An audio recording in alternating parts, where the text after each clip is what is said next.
తన ఎక్కడో కార్యక్రమానికి పెట్టారు.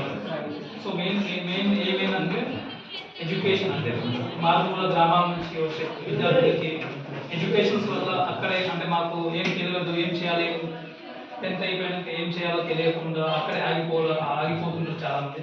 సో అలాంటి వాళ్ళకి ఒక మార్గదర్శనం ఇవ్వడానికి ఈ సంస్థ మేము స్థాపించాం. అలాగనే కాకుండా ఐఐటి జేఈ అంటే 10th 11th అయిపోయిన తర్వాత వాళ్ళకి జేఈ మెయిన్స్లో ఇంకా ఐఐటీస్లో ఎన్ఐటీలో సీట్ ఎలా కొట్టాలి, ఎలా ప్రిపేర్ అవ్వాలి, అలా మార్గదర్శనం ఇవ్వడానికి అలా డిఫరెంట్ గ్రూప్స్ ఉన్నాయి. సో ఇప్పుడు మెయిన్ మోటో ఇక్కడ రావడానికి కారణం ఏంటంటే ఇప్పుడు 10th చదివే విద్యార్థులకి ఆల్మోస్ట్ డిసెంబర్, సో జనవరి, ఫిబ్రవరి, మార్చి, ఏప్రిల్, మేలో ఉంటుంది polytechnic and RJC exam, COE exam. So ఇప్పుడు ఆల్మోస్ట్ మీకు 3 to 4 months టైం ఉన్నందువలన ఇప్పటి నుంచి డైలీ ఒక 1 hour మీరు ఈ మెటీరియల్స్ వేసుకొని చదివినచో మీకు అంటే రేపు ఏదో ఒక సీట్ కొట్టడానికి ఈజీగా అవుతుంది. ఎందుకంటే మీరు చదివేది థియరిటికల్ ఒకటైతే ఎగ్జామ్స్ ఈ polytechnic exams, RJC exams, COE ఎగ్జామ్స్లో కాంపిటేటివ్ ఉంటుంది, సో అప్లికేషన్ ఓరియంటెడ్ ఉంటుంది. సో వాటికి కొంత మీకు ప్రాక్టీస్ కావాలి, క్వశ్చన్స్ ఎలా వస్తున్నాయి, ఎలా అడుగుతున్నారు, సో వాటిని ఎలా చదివితే ఎలా ఉంటుంది, సో మీ డౌట్స్ క్లియర్ చేయడానికి మెటీరియల్స్ కొంచెం సహాయపడుతుంది. సో అందుకని ఈ మెటీరియల్స్ యూజ్ చేసుకొని ఇంతమందిలో ఒక ఆల్మోస్ట్ 100 మెంబర్స్లో అట్లీస్ట్ ఒక 2 to 3 మెంబర్స్ కలిసి సీట్ కొడితే చాలా అందరు కొట్టాలని మేము ఆశిస్తున్నాం. సో మేము చదివింది ఎక్కడో కాదు, నేను చదివింది ఇక్కడ ప్రతిభ స్కూల్, విజ్ఞాన స్కూల్ ఇక్కడ చదివాను. ఇక్కడ చదివిన తర్వాత 10th మా మండల టాపర్ నేను.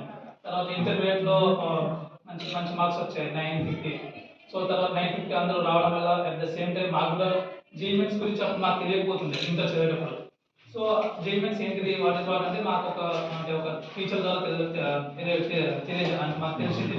సో దానివల్ల అప్పుడు ఎలా ఉందంటే ఎగ్జామ్కి ఇంత అమౌంట్ కట్టి ప్రిపేర్ అవ్వాలా వద్దా అని ఆ స్టేజ్ నుంచి అది స్టెప్ తీసుకున్నాం. అందులో నా సీట్ వచ్చి ఈరోజు ఇలా అంటే చేంజ్ అవ్వడానికి కారణం అంటే సీటు మంచి కాలేజ్లో సీట్ రావడం.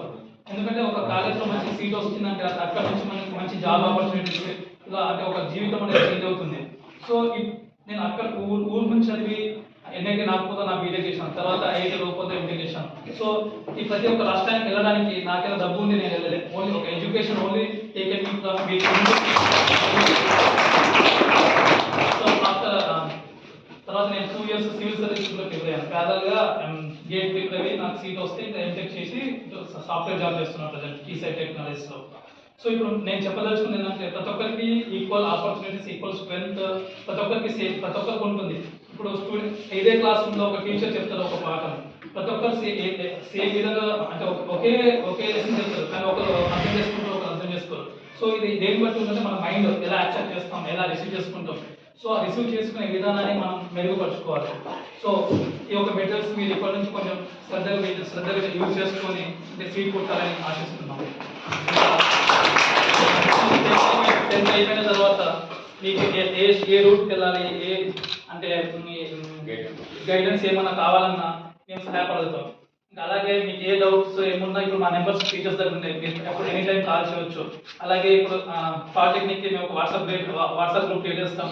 డైలీ అంటే మన ఫీచర్స్ లాగా పెడుతుంటాం, అంటే మీకు ఒక యాక్టివ్గా పెంచుకోవడానికి. అంటే ఇలా క్వశ్చన్స్ ఇలా వస్తుంటే ఇలా ఉంటుంది అంటే మీకు ఒక అంటే ఒక మార్గదర్శకం కొంచెం మీకు అనాలిసిస్ ఉంటుంది. కాబట్టి సో మీరు ఏదంటే ఇవన్నీ మేము చేస్తున్నాం, ఇది యూజ్ చేసుకుంటేనే యూజ్ అవుతుంది, లేదంటే ఇవి ఇట్లనే మెటీరియల్ లాగానే పడి ఉంటాయి.